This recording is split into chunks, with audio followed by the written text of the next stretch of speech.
Dati po, nandyan po yung bahay namin. Dito din po kayo nakatira? Dati? Opo, dito po kami dati. Dito rin po?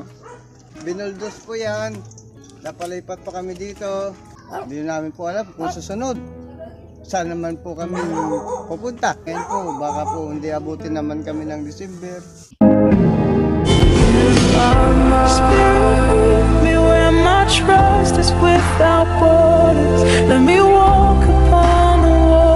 Dito po tayo ngayon sa Antipolo at pupunta tayo ngayon sa Cavite.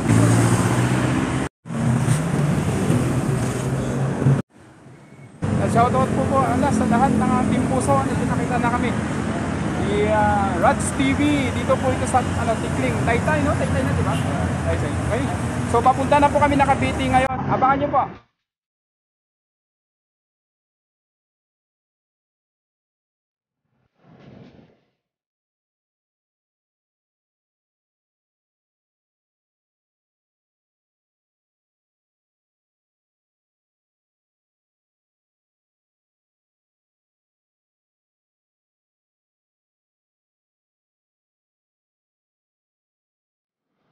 Sa lahat po na makapagpanood sa video na ito, please support naman po sa ating charity vlogger ng Imos Cavite, Ma'am Erlyn Cares. Malawak pala to, no? Unang pagkakataon po na napunta ako dito sa lugar ng Imos ay sobrang kagalakan ang naramdaman ko na salubungin po ako ng maraming tao sa lugar na ito. Simula po na naipakilala po tayo ni Ma'am Erlyn Cares. Dati po, nandyan po yung bahay namin. Tatay, dito din po kayo nakatira? Dati? Opo, dito po kami dati. Dito rin po. Balik ngayon, binuldos po yan. Napalipat pa kami dito. Nakaawaw kami, tapos gastos naman kami. Pero bali lang bahay po dapat ito dati? Dati po. Nakaraan lang, no? Oo, kapatid ko, tapos ako, kapitbahay ko po. Ngayon po, pinalipat kami dito, gastos na naman. Hindi namin po alam kung susunod. Saan naman po kami pupunta. Bali ito po ay mga temporary po na tinitirhan nyo. Temporary po. Tulad sa amin ngayon, lumipat kami, gumastos po naman kaming malaki. Para po may tiraan kami, sir. Alam mo kung bakit? Kami mahirap lang. Hindi po namin alam sa gobyerno kung ano talagang gagawin po sa amin. Bali dito po, pinapaupahan sa inyo yung lupa o pinatirik lang? Patirik lang po. Patirik pero lang din. Buwan na po, taon. Ngayon po, baka po hindi abutin naman kami ng December. Tapos sa pamagitan din po ng mayor, nakatulong sila dito sa lugar nyo po? Wala po kami nasabi sa amin po kung anong mangyari po sa amin. Ang sa amin naman po, nakatira kami sa may tulugan lang po kami. Pag oras po kukunin naman sa amin. Maghahanap na naman po. Maghahanap po. Bahala na po yung Diyos. Bali kayo po ay, ang pangalan nyo po? Cuadrado po. Cuadrado. Iglesia po. Tapos may pamilya, no? May mga anak. Opo. Ano po ang anak buhay po ninyo? Anak buhay ko po. Driver lang po ako ng konting pasawdan po sa akin. Minsan po wala. Maasa rin po kami sa tulad sa asawa ko. Minsan pag nakatrabaho, may pong asawa ko tulong po sa akin. Ayos na at mabigyan kayo ng matirhan talaga na pangmatagalan. Sana mapansin pa ito ng ating gobyerno dito sa paano po kami Cavite, ngayon? Imos Cavite. Paano po? Pag ito po, tinanggal naman po kami dito sa bahay nito, ang ginastos po namin. Mula doon dati, gumastos po kami, tapos lumipat po kami. Paano naman po ngayon pag pinalis na naman po kami dito? Kaya po ito binubuldos na lahat gagamitin po ng gobyerno. Pati po ito, tiniraan namin po. Kami po, humingi kami ng tulong na kung sakali, palisin kami dyan yung gastos namin, malaki. Kailangan po namin kung mag-upahan po kami. Bali siya po, kayo po asawa? Bali kapatid niya po si Robert. Yung tinutulungan po ni... Kapatid niya si Tatay Robert. Para po sa inyo po, sir. Maraming salamat Regalo po sa inyo. 17 family na nakikitirik sa lupain na ito. Dito po sa nakita kong sitwasyon nila, ay kailangan po nila ng mayroon matirahan ng pangmatagalan. At ito nga po ang kanilang concern na baka sila po ay mapaalis. Ito po ay government land po. Okay, so Gagawing elementary extension ng elementary school. Kaya obligado silang umalis. Nilipat sila dyan, tapos baka December din, paalisin din daw sila dyan. bali samantala lang yan. 17 family po sila lahat. 17 family. Wala naman po nalayo, nandito pa rin sila Andyan lang lahat. sila andyan. Lahat. Tapos hanggang doon pa po ano. Malaki to, mga nasa 5 hectares siguro.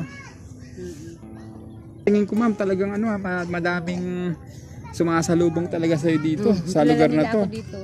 Baka naman para kayong tatakbo na mayor para matulungan po ninyo yung lugar dito. Natutuwa sila kapag meron silang natatanggap na biyaya dahil ayun nga talagang kapos din talaga sila. Kailangan nila ng tulong, kailangan nilang may tutulong sa kanila talaga dahil yun nga kahit sa pang-ulam-ulam nga nila talagang lumalapit sila sa akin dahil meron nga akong talipapa noon. Talagang kahit nga ano yung mga hindi na kayang ibentang mga ulam sa talipapa, hinihingi nila yun at pinaghahati-hatian talaga. Dahil talagang wala din talaga silang pambili. Kaya nakakaawa yung sitwasyon. Bali ilang taon po kayo tumutulong sa kanila? Mga isang taon na Oo, siguro. mga last year. Last year pa ako nakapunta dito. Nung pumunta ako dito, andyan pa sila nakatira. Yan, puro pa yan bahay. Tapos nagulat na lang ako, pinagsama-sama sila dyan sa isang tabi na yan. Tulad niyan, hindi pala sa private.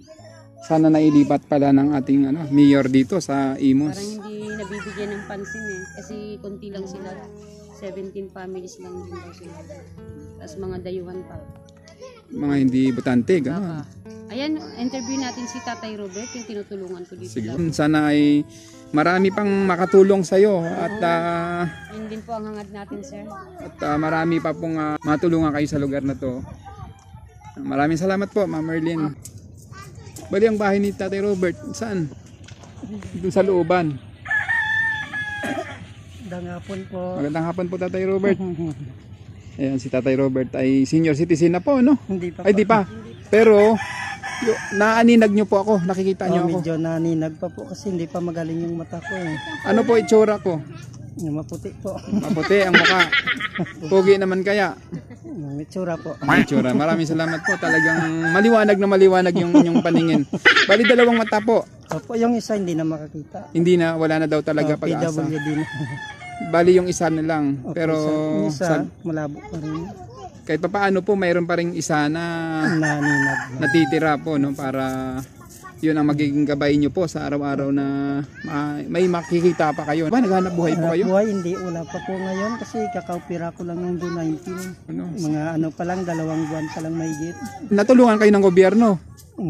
Ano po, yung ginamit ko PhilHealth tapos nanghihingi na rin din po ako sa mga ibang mayroong maluwag sa buhay. Awa naman ng Diyos.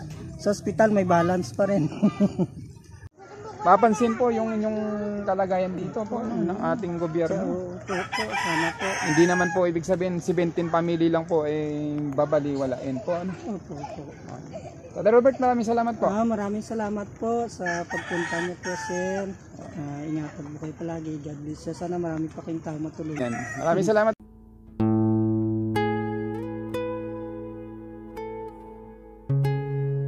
Po. Hindi po namin alam kung hanggat kailan po kami dito makakita. Kapatay namin sir. Pero po, paras-paras lang po kami dito ng kapatid ko. Ito yung mga temporaring bahay na ikinayo dito. Bali 17 family po nandito. Ito po doon sa tabi ko ng po. Tapos nilipat po kami dito. Hindi namin po alam kung hanggat kailan naman kami manatili dito. Kasi po nakaraan, Pasko na Pasko po. Nagagawaan kami, pinaalis po kami. Dahil po dito naman kami nanirahan. Yan. Opo na po. May maliit pa po kayo. Opo, maliit po po. Ayan, pangalan nyo po? Michelle, si ma'am nahiya. Jocelyn, saka si Lali po. mag-asawa po. Ano? Maraming salamat po sa inyong Tsaka may pagtanggap bibigay- sa amin, no? Sa pagpasyal dito sa lugar po ninyo. Saka Maraming sir, ito salamat po po. yung bibigay po sa inyo. Ibigay mo talaga yan? Opo. Talaga?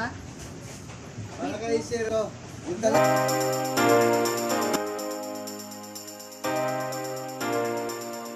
Nakarating na kami dito sa Taytay, galing po ng Cavite.